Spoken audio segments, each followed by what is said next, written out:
for the sake of others, how did streaming turn from something that was merely an innocent hobby to a multi-million-dollar industry that rewards its best clowns? That's what I want to talk about today. Best I want clowns to is speak on the crazy, various BH. ways that streaming has turned into digital slavery. I want to talk about the chains that both men and women have willingly slid into for the sake of being number one. I think streamers have romanticized this idea of streaming to the point that the audience that is consuming the content doesn't understand the lengths streamers are going to entertain. But that's for later. I'm Yamblin, but you already know I'm the Hood Socrates, and let's actually start. What inspired this video was a clip by Quinn Blackwell that resonated with me a lot. How do you feel about Twitch? I know you do it sometimes. Is it something that you want to do more? Let me see how to make this nice. I think I have always said the biggest influencer will be somebody who gives their life to the internet. And that's what streaming is. And That's I what everything is. respect it down. I think they are the Don Julios of internet creators. Would I ever do it again? No, because it gives a sort of digital slavery vibe to me. And I don't want You're in the media to begin with. be a slave. Wait. That's crazy. Wait. I mean, that's a... And I think this is just the perfect place to start, especially when you look at top streamers like Kai or Speed, and even DDG. His is a little unique, and I'll get to him when I get there. But as for Speed and Kai, to an extent, their freedom is limited. Their content has reached a point where it needs to be bigger and bigger, and it needs to top whatever they did last. Not only that, they've become jesters for the chat, being influenced by whatever their chat wants rather than their own will. I think the funniest showcase of this was after Kai had left Jinxie hanging, his chat spammed L's, which instantly rewired his coding and made him want to go and play with Jinxie again. Let's see. What am I doing? Why does it say Al-Kai? No, No, tell they are really Jinxie. frying. Matter of fact, no. Okay, yeah. I'm going to Jinxie, bro. Tell Jinxie they had something playing IRL, but nigga, I'm about to do a one-on-one. Tell Jinxie I'll do the one-on-one with him. I'm not doing it. I didn't want to do the IRL shit. I ain't gonna lie. I told him not to do IRL. Tell JC I didn't want to do I'm not doing the IRL shit, gang. I'm not. No. I don't have to chat. Listen, lad, listen. No. Tell him come back. He got on for real? JC ended for real? Oh God. Bro. And this is exactly what I mean. At a certain level, you have to yield to the will of the masses, and it's scary. Is this nigga almost, serious? I'm not gonna lie. Seeing Kai go from doing IRL content to walking right back to the screen, it looks something like this. See, we weren't here that long. But it's like Quinn said, it's digital slavery. You have to appease the masses. You have to appease your audience, because that's what being at the top is like. You deal with these stress To be fair, and disappointing she's people. also so what an do you artist, do to avoid so it? You listen. she's been doing that her entire career. That's kind of what she's done, just appealing to a larger group of people. So I'm not really sure what the difference is.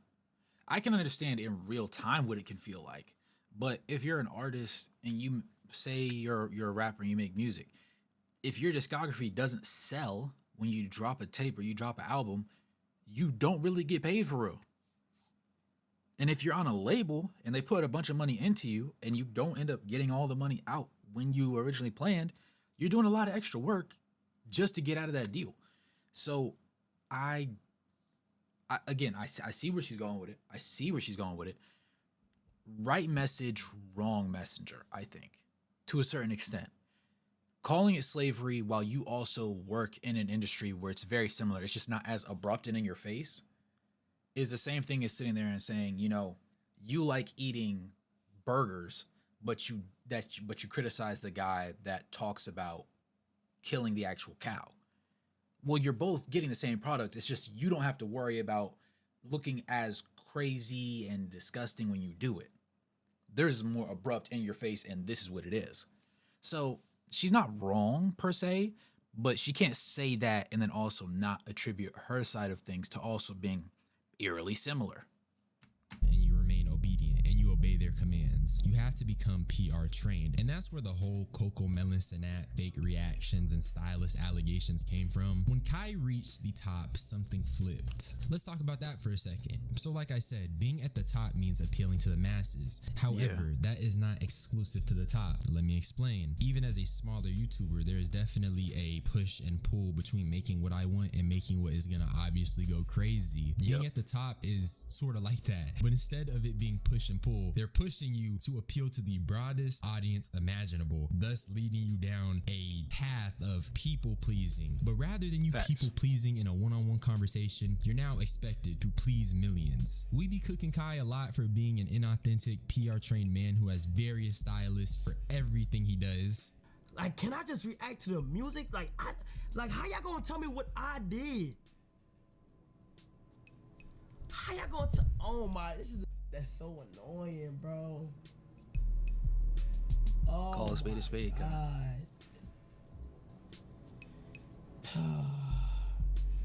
I remember back in the day. The fake reaction. So annoying because I genuinely didn't know. Once I put something on my mother or my life.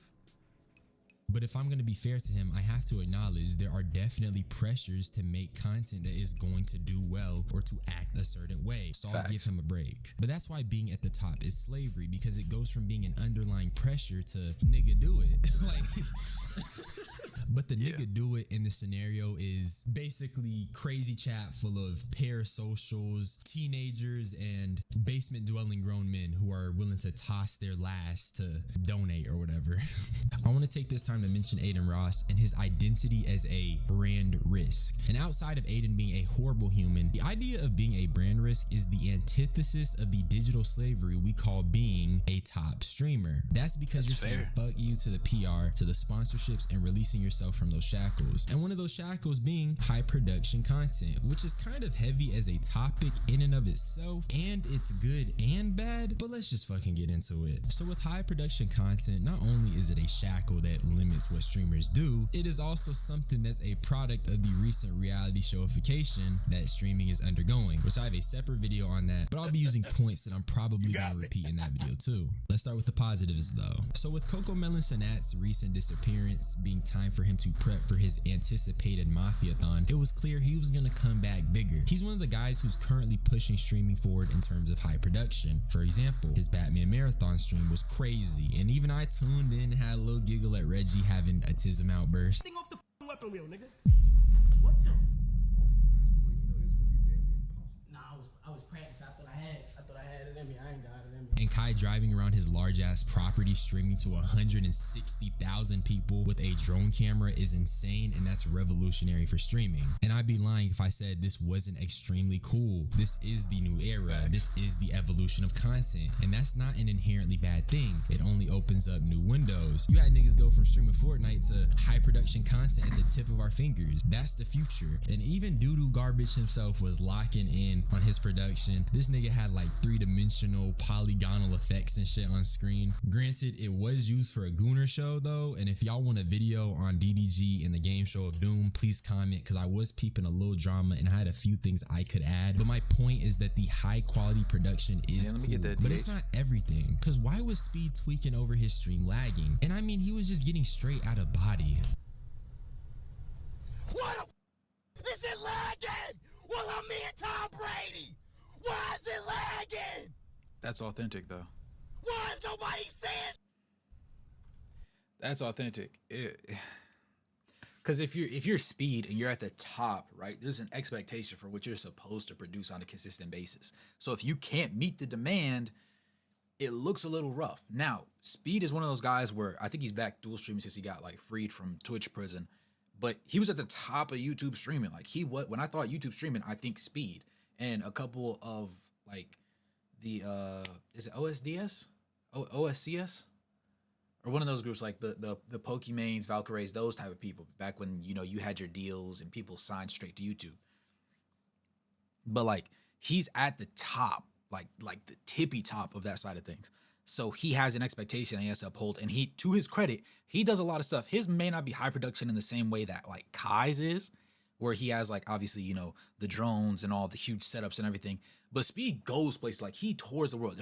If we say streaming on a worldwide basis, who matters the most as an American streamer, I can't really speak because I know there's some like Latino streamers that are like up there, and obviously like Central South America, even though they're not necessarily all considered first world countries, mad people got internet out there for real. Even if everybody doesn't, like there's a large number of people that are going to tune in, and that's a large population base.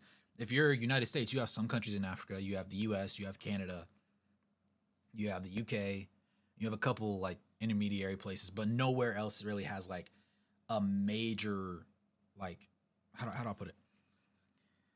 Nobody else really has like a major pool like linguistically, except for like Mandarin for Chinese, you know, because they have over 1 billion people over there. But I don't even know how streaming works over there for them.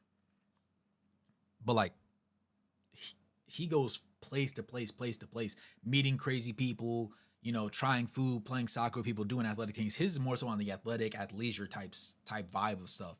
So he'll race people, you know, he's done soccer matches. His favorite player is Ronaldo, Like he has all those type of antics at this point in his career.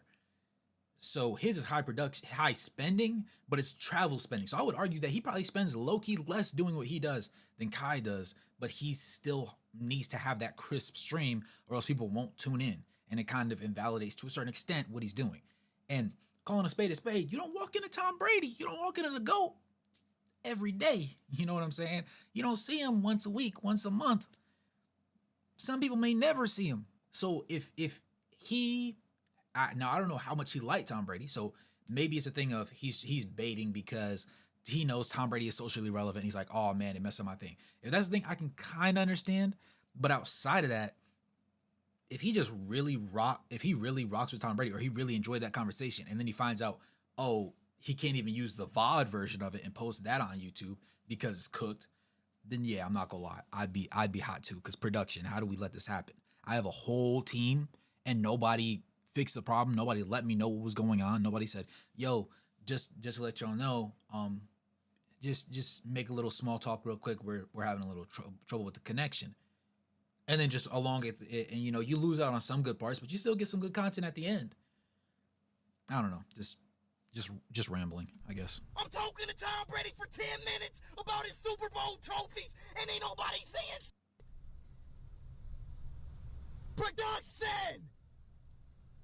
Production! Come on!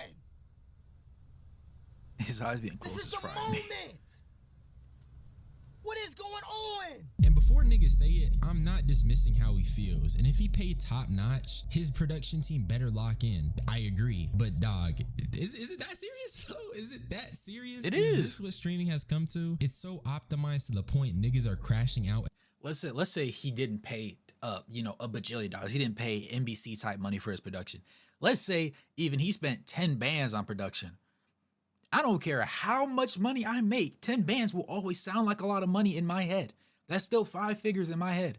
So if I'm paying any group of any person 10 bands plus to do anything like this, and I have a golden moment where a GOAT, somebody that people unanimously call the greatest quarterback, the greatest player in their respective field, one of the greatest players in their respective field, and he's talking to me about his rings, his championships, his experiences, and I have a 10-minute block. It's not a passing by conversation. Yo, what's up? Dap him up. Oh man, I really rock with you. Like, you really cool. Da da da. We get a picture, and then I walk. It's a 10-minute block.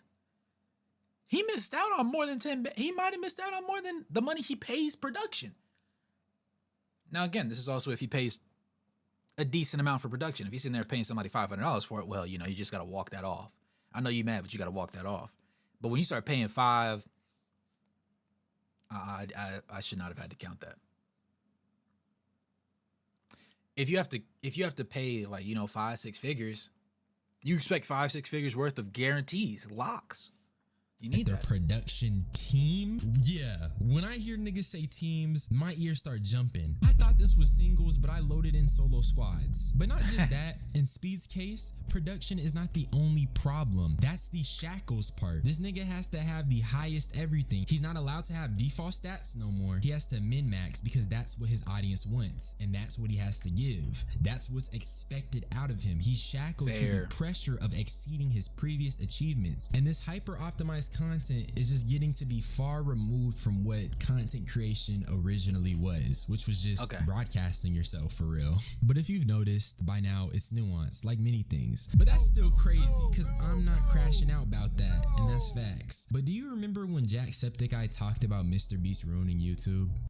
Now, Jack, a completely unrelated question. Do you like Mr. Beast? No. No. Jack, do you think Mr. Beast ruined YouTube? Yes. I mean, you can think that and not. It's Now, in all honesty, Jack, why? Because it became more about views, money, and popularity than it did about having fun. You just don't think you had fun playing Squid Games? You don't think you had fun riding on yachts? Building wells in Africa? I don't know. If he had fun doing those videos, they'd be longer.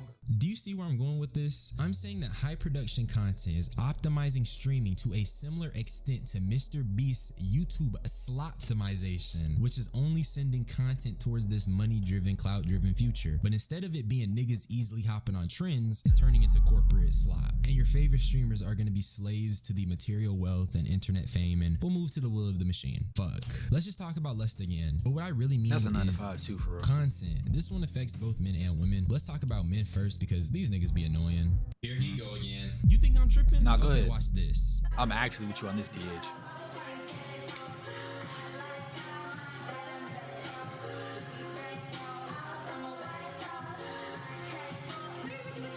And y'all want to know what's even crazier? People told me I was tripping for having DDG as my thumbnail, or that DDG don't even be doing girl content for real, and that I don't watch him. Bro, it's the game show of doom, lust, and despair for a reason. This type of content is genuinely Karapika's Ninchain. It has the streaming community binded so tightly. And why?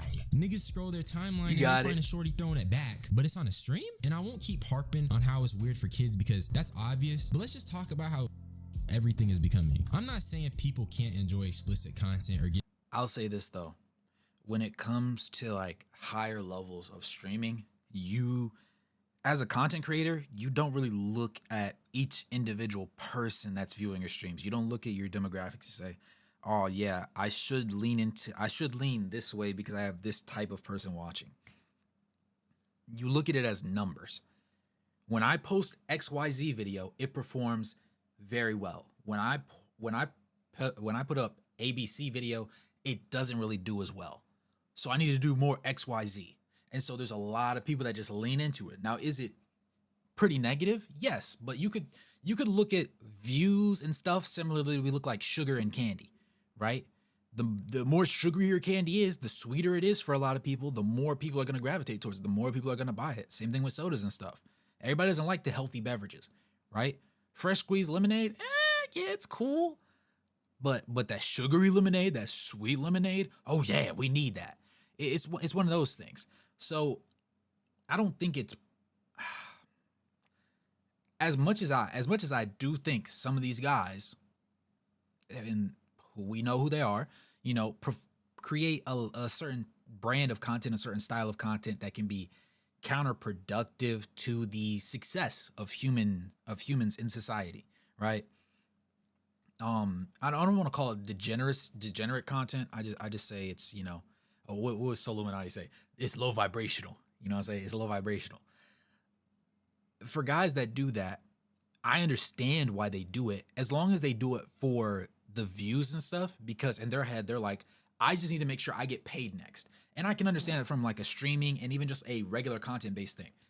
For example, I'll use myself as an example. So obviously I do this, I have a basketball channel, and I have this anime channel. Now on the anime channel, obviously when you think anime, you think people, you think fights, you think Naruto, you think Bleach, you think Dragon Ball Z, you think all those. Everybody doesn't think Mysterious Girlfriend X. Everybody doesn't think, you know, Welcome to the NHK. Everybody doesn't think Fooly Cooley. Everybody doesn't think Samurai Champloo. Everybody doesn't think 86, you know, Code Geass. Everybody doesn't think about those necessarily. So when you think of the other shows, you think fights, hands, power-ups, yelling, screaming, all that sort of stuff. That's what most people are accustomed to. So if I buy in, right, as a creator, and I say, you know what, I just want $1. Any dollar that there is out there, give it to me. Well, then that means those type of people are going to end up in my views. They're going to be watching my stuff. And I'm going to have to make Dragon Ball. I'm going to have to make Bleach. I'm gonna have to make Naruto. I'm gonna have to make what is that?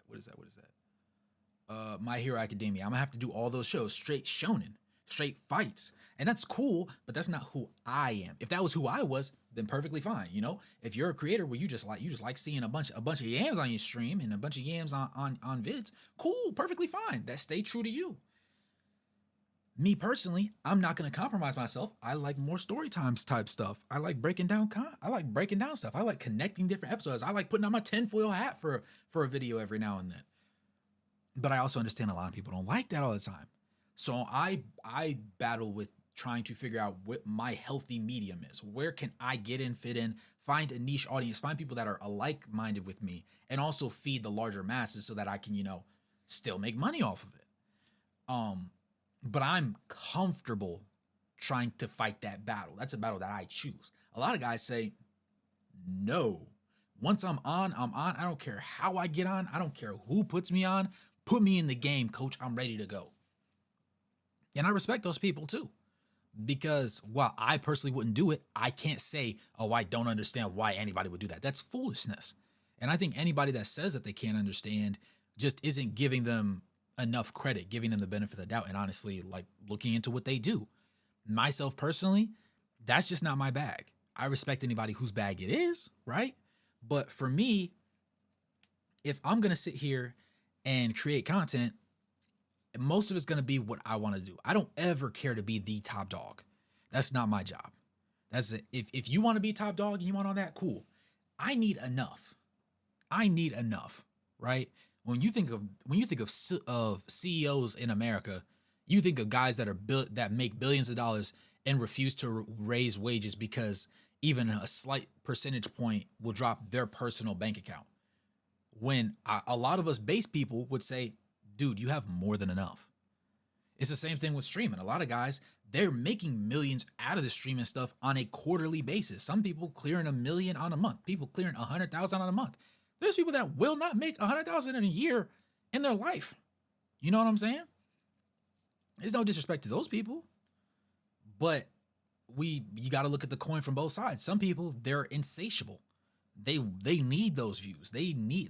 That's the thing that feeds their ego. That's the thing that feeds them as an existing content creator, as a person. Do I agree with it? Not necessarily. It's just not me. But I respect them because that's who they are, as long as that's what they're doing it for, right? You either do it because you really want the money that bad, or you do it because that's the content you really like. Those are the only two acceptable answers to myself personally. Now, maybe there's a third one that I'm just not thinking about, but yeah, that's as far as I take it. So if DDG's really, a freak like that, and he really likes his own, what was it called?